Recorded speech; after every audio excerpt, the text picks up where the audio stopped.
Kembali lagi di Open Mind dan kali ini kita akan membahas seputar dunia film, khususnya sinias-sinias lokal kita dalam berkompetisi di industri ini. Nah, untuk itu saya sudah kedatangan 4 narasumber. Ada yang pertama ada Ibu Sunarti Sain, seorang pegiat film dan sekaligus kritikus film Makassar. Dan ada Pak Niki Rewa Fatwani, beliau adalah produser yang juga sekaligus sebagai kritikus film. Ada Pak Amril Nurian, dia adalah produser dari Finisia Production. Dan terakhir ada Syahriar Tato, beliau adalah ketua Parvi Sulsel. Bersama keempat narasumber ini kita akan membahas banyak hal seputar dunia film dan bagaimana perkembangan dunia film khususnya selama masa pandemi. Seperti apa perbincangan kita? Ikuti saya.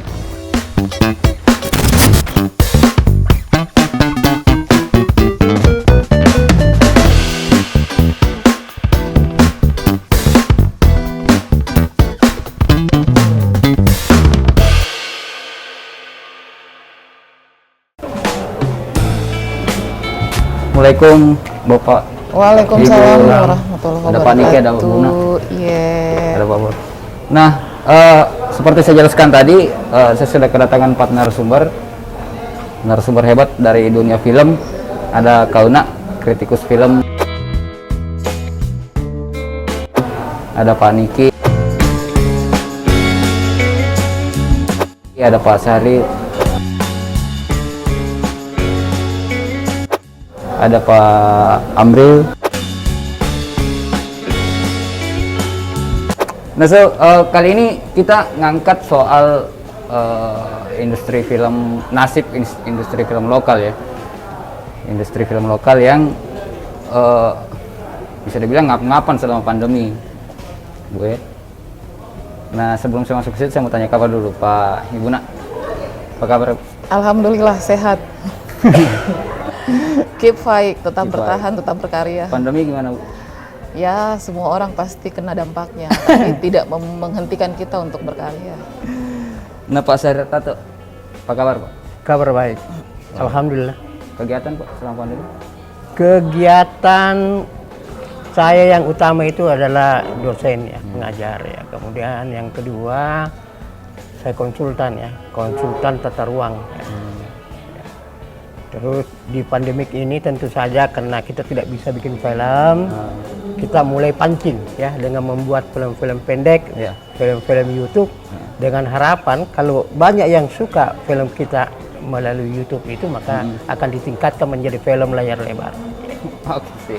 Pak Amril, Pak produser, kabar Pak gimana? Alhamdulillah. Baik. Film gimana, Pak? Ya sama, sekarang mau di daerah mau di Jakarta semua lagi Tiarap ya? bukan tiarap juga sih, apa sih ya, cooling, pelan-pelan lah, slow jalan. Slow down. Karena kita juga selama pandemi ini lagi mempersiapkan film juga, masih praproduksi. Cuman karena kondisi seperti ini banyak terpending, banyak tertunda. Nah, terakhir Pak Niki, Pak. Kabar Pak gimana? Sehat? Bagus, semuanya bagus Pak. Oke, sekarang kita masuk ke materi kita soal ini. Banyak pertanyaan sih Pak dari publik. Gimana nih kalau soal nasib film lokal khususnya di Sulawesi Selatan, Makassar pada khususnya. Ngelihat industri film selama pandemi, kita mau tahu kondisinya memang seperti apa sih Pak? Mungkin dari Pak. Ya, jadi pertama saya kritik dulu judulnya nih. Apa kabar film lokal? Jadi kalau dia diputar di bioskop bukan film lokal, karena diputar secara nasional. Marah Pak Niki kalau kita mengatakan film lokal. Indonesia. Maksudnya ini film Produksi yang lokal. Diproduksi di Makassar. Jadi lebih bagus kalau kita bilang film Makassar. Oke, sip. Ya oke, saya terima kritiknya Pak. Ya. Kritik membangun Pak. Ya, Apa kabar ya. film Indonesia? Terus itu. ya, saya kira selama pandemik ya, jadi ada beberapa film yang sudah siap tayang sebenarnya ya, siap tayang ya. Film misalnya Preman Jatuh Cinta ya, Toraja in Love itu sudah tekan kontrak barangkali dengan Pak Niki malah ya. Belum. Ya, belum ya. Ya, jadi rencananya itu dia akan sharing dengan beberapa produser, misalnya kalau Pak Niki bersedia ya. Itu mungkin Batara Cinema akan bekerja sama dengan pemasaran dari film ini. Oke. Karena kita tahu persis bahwa kalau film-film di Makassar ya itu pasti Pak Niki ya. Kalau tidak pakai namanya Pak Niki pasti tidak bisa tayang di bioskop. Dijamin gak laku ya? Tidak laku ya. Kalau tidak, karena ya Pak Niki ya bukan orang Makassar bilang bukan beseng-beseng kalau soal film. Iya sih, iya sih. Mulai dari orang tuanya sampai segala macam itu, dia punya bioskop Dewi dan segala macam dulu itu adalah namanya Rewa Film ya, kalau tidak salah dulu ya, Rewa Film ya namanya. Dan itu ada Pak Niki ya. Saya tahu persis itu karena saya dengan Pak Niki sempat memperjuangkan film-film ya, film-film daerah, film-film nasional itu diputar. Iya. Diputar di bioskop-bioskop, kita datangi DPR bersama dengan lain-lain sebagainya. Itu perjuangan saya. Itu perjuangan Pak tahun Niki. berapa, Pak? Ya, waktu lagi tidak diberikannya kesempatan ya film-film Indonesia untuk diputar karena distribusi film-film Barat itu dominan, terutama kepada SX waktu itu. Ya. Dengan demikian tentu saja itu tidak menjadi hambatan ya bagi film-film kita di sini, karena kita di sini memang orang Makassar setelah Jawa ya, setelah Jawa kita yang paling banyak memproduksi film ya. Ya, kelihatan sih Pak dari beberapa, kalau saya posisikan diri sebagai penonton awam ya. Ya. Beberapa film-film yang tayang di layar lebar pun pesaingnya paling dari film-film PH nasional ya produksi dari sini. Iya. Sebut saja Wang Panai produksinya Iya. Pak Amrin. Nah sekarang kan juga ada beberapa yang setahu saya kan ada beberapa film yang belum tayang karena pandemi. Ya. Saya bisa mungkin sebut merek Jalan Kote Rasa Keju mungkin ya salah satunya, atau Raja in Love itu sudah salah satunya juga ya. Salah satunya. Nah sebenarnya Toraja in Love dengan Preman Jatuh Cinta kan tadinya dipersiapkan awal Desember kemarin sebelum masuk pandemi. Dijadwal ulang ya, jadi karena kita tidak mau sama dengan film yang dikorbankan, maksudnya film dikorbankan itu pandemik dipaksa untuk putar. Sehingga dia misalnya walaupun dari segi bisnis film itu alur cerita itu bagus, genrenya bagus, kualitas bagus ya. Kualitas bagus, tetapi karena masuk dalam pandemik itu jumlah penontonnya sedikit sekali. Kalau kita hitung dengan nilai daripada biaya ya yang dikeluarkan itu rugi sebenarnya ya. Betul. Nah sekarang ini ada beberapa film yang siap ya saya tahu persis. Mungkin dari ada produksinya dari rata-rata beliau itu ya. Nah kalau Pak Niki melihat ini situasi ini gimana Pak? Kalau saya Pak sebenarnya jujur ya, tanpa Ibu Una saya juga nggak ada hari ini. Kalau di film Pak. Tanpa Ibu Una. Ya jujur aja aku ngomong oke, dalam soal lain mungkin oke, tapi tanpa Ibu Una atau Sunarti Sain ya. Iya. Saya juga nggak hari ini. Diabetes saya panik nanti disebut terus. Ya kan. Nah memang kita harus akui bahwa kita harus bersyukur Pak. Iya. Artinya kita masih bisa bertahan ya. Film-film kita ada beberapa, nanti biar Ibu Una yang jelaskan yang belum tayang ya. Dan tentu kita harus bersabar. Kita juga kemarin Ibu Una dan saya bikin keputusan untuk dicoba ditoeng Misteri Ayunan Nenek. Kita melihat bagaimana sih kalau pandemi itu film nasional produksi lokal itu gimana penontonnya ya. Ya memang kita harus akui itu sepertiga lah. Yang datang kan kemarin baru-baru ya. Baru main dan masih main sampai hari ini. Masih main. Itu kenapa diputuskan untuk dikeluarkan di pertimbangannya bukannya ini perjudian Pak? Film semua judi Pak. Yang namanya film itu semua judi. Judinya sekarang lebih ekstrim soalnya Pak. Iya, tapi kita sampai kapan mau tunggu itu film juga. Dan kita saya sama Ibu Una berkeyakinan saat ini pandemi udah selesai, itu pasti banyak film-film besar turun Pak. Udah saya rasa mungkin ratusan judul Pak udah tunggu. Nah, di waktu kita belum tahu Pak bisa mendapat layar 120 layar kayak hari ini kita dapat 120 layar. Apakah film kita bisa dikasih kesempatan tayang jangka panjang? Dan apakah kita bisa bersaing dengan film-film impor dari major company? Ya kan? Semua bisnis ada risikonya Pak. Kita juga bikin film, Una juga dan kita bersama, banyak juga film yang tidak menghasilkan, tapi banyak juga yang menghasilkan. Jadi kita test case dalam hal ini, tapi tentu kita akan cari jalan sehingga film ini tidak rugi lah. Misalnya minimum kita tidak maksimal di bioskop, tapi kita mungkin bisa masuk OTT ya, atau mungkin masuk ke TV ya. Artinya ya ini semua test case lah sama kita. Jadi masih ada opsi-opsi lain ya Oh, yang bisa ada. dimaksimalkan. Iya. Dari Pak Amril sendiri, Kacamata Pak Amril sendiri melihat ini. Kalau saya melihat pandemi ini efeknya ke film sebenarnya membuat kita belajar ya, bahwa tergantung pada satu distribusi, model distribusi seperti bioskop itu menjadi bumerang buat kita ketika ada case-case seperti ini. Banyak film-film di luar yang sama sekali tidak naik ke bioskop, tapi kesuksesannya melebihi dari bioskop. Betul. Ya, kayak Game of Thrones atau drama-drama Korea yang mungkin tidak mungkin tayang di bioskop, tapi yang nonton ratusan juta. Betul. Jadi sebenarnya ini merubah cara pandang kita bagaimana kita mendistribusikan sebuah karya. Bahwa bioskop kemungkinan ke depan itu bukan menjadi satu-satunya media untuk, karena kan bisnis bioskop itu sebenarnya bisnis momentum. Yes. Ketika promosi, kebutuhan penonton dan konten tepat, maka akan booming.